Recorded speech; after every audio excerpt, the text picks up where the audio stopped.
Қайырлы күн, құрметті оқырмандар. Каналыма қош келдіңіздер. Бүгін сіздермен бірге лагманның қамырының құпияларымен бөлісетін боламын. Ең алдымен бізге жылы суға тұз қосамыз. Жақсылап араластырамыз. Ұнымыздың арасын ашып, біртіндеп суымызды құямыз. Суымызды аз-аздан құйып отырып, қолымызбен қатты қамыр илейміз. Яғни осылай бір рет су құйып, қаттылап қолымызбен басып, ұндардың басын біріктіріп, қалған ұндарды да осылай қосып, аз-аздан илеп шығамыз. Қамырдың қатты болып шығуының құпиясы осылай суды аз-аздан құйып отыруымыз. Және де әр ұнды жақсылап, қаттылап басып, басын біріктіруіміз. Ал егер суды бірден құятын болсақ, қамырымыз жұмсақ болып қалады. Енді қамырымызды қатты үстінен басып, бастарын біріктіреміз. Арасында ұндар қалып қалмау керек, қаттылап басамыз. Бұл жерде қосымша қолымыздың күші де қажет болады. Басы осылай толық бірікпеген, осындай қамыр шығады. Қамырымызды пакетке салып, 15 минут шамасында тындырып қоямыз. Уақыт өткен соң, қамырымызды қайтадан алып, тағы да үстінен осылай басып, нанымызды тындырамыз.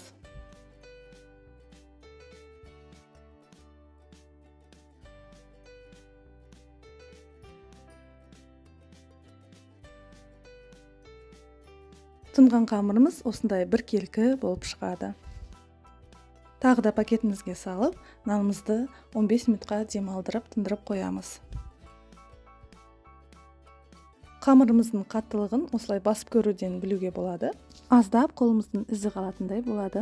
Осындай сопақша қылып, пышағымызбен 1-2 см шамасында кесіп аламыз. Аздап сұйық май құйып, майлап аламыз. Көп май құйылып кетпесін. Осындай жіңішке қылып турайтын болсаңыз, тезірек созылатын болады. Енді осылай біртіндеп алып, алақанымыздың көмегімен созамыз.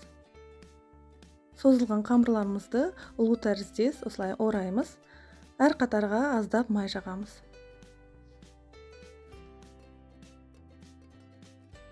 Аздап демалдырып қоямыз. Біраз уақыттан кейін қамырымызды алып, келесі созу әдісі, екі қолымызбен екі жаққа тарта отырып, қамырымызды созамыз. Осылай біздің әдемі ұзын қамырымыз біркелкі болып шығады. Ал егер одан да жіңішке қылғыңыз келсе, тағы да бір қайтара созып шықсаңыз болады. Енді қамырымызды екі қолымызға осылай іліп отырып, дастарханға аздап бұрғылап аламыз. Мінекей біздің қамырымыз дайын болды. Енді біртіндеп алып, қайнап тұрған суға аздап тұз қосып, пісіріп аламыз. Нанымызды салған соң, осылай шаңышқымен немесе таяқшамен айналдырып аламыз. Нанымыз бір-біріне жабысып қалмау үшін. Енді қақпағын жауып, бірнеше минут күтеміз. Осындай көбік шыққан соң, бірден ашып, нанымызды аламыз.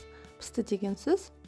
Көп тұрғызбай бірден алған дұрыс. Қамырымыз сонда еріп кетпейді, бұлжырап кетпейді. Басқа ыдысқа салып аламыз. Біртіндеп бүкіл нанымызды осылай пісіріп аламыз.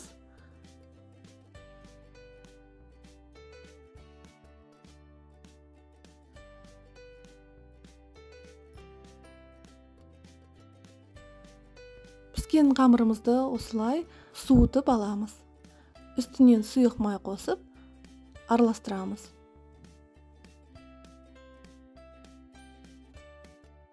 Мінекей біздің қамырымыз дайын болды. Подливіміз дайын болды, тамағымызды саламыз. Мінекей достар, ешқандай да қиындығы жоқ, өте дәмді үйдің лагманы болып шығады. Міндетті түрде жасап көріңіздер. Каналыма тіркелуді ұмытпаңыздар. Алда талай рецепттермен бөлісемін. Сіздерге бүгінгі рецепт ұнады деген сенімдемін. Қолдап, лайк басып, каналыма тіркелуді ұмытпаңыздар.